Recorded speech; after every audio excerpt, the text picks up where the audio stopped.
নবগঠিত সংগঠন television editors কাউন্সিলকে পূর্ণ সহযোগিতা দেওয়ার আশ্বাস জানিয়েছেন তথ্যমন্ত্রী জহির উদ্দিন স্বপন।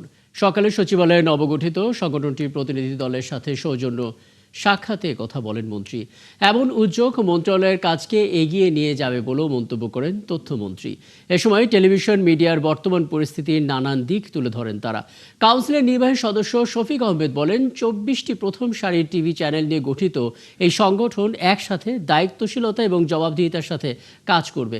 সংগঠনের আহ্বায়ক আব্দুল হাই সিদ্দিক বলেন, এডিটোরিয়াল ইনস্টিটিউশনকে শক্তিশালী করাই হচ্ছে এই কাউন্সিল গঠনের উদ্দেশ্য। এ সময় সংবাদের নামে সামাজিক যোগাযোগ মাধ্যমে অস্থিরতা মোকাবেলায় সম্পাদকীয় নীতিমালা করার দাবি জানান তারা।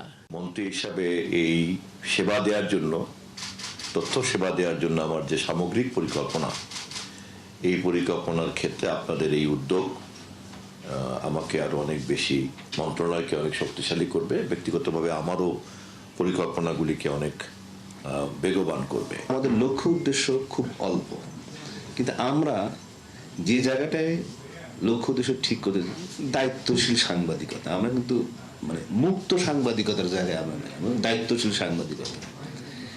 কেন দায়িত্বশীল সাংবাদিকতা? যে একটা তথ্য পাওয়া মাত্রই দেওয়া, এটা কিন্তু দায়িত্বশীল সাংবাদিকতা না, সেটাকে ক্রস চেক করা। জবাবদিহিতামূলক সাংবাদিকতা, যে জনগণ, যে মানুষ, যে যাদের বিনিময়ে আজকে আমরা এই স্বাধীন সাংবাদিকতা, মুক্ত সাংবাদিকতার নামে যদি আবার অন্য কিছু করতে যাই, তখন কিন্তু সেটা ভীতি বিপরীত হবে। মিস ইনফরমেশনগুলো হয়, এটার মূল প্রধান কারণ হচ্ছে এডিটোরিয়াল পলিসি না থাকা।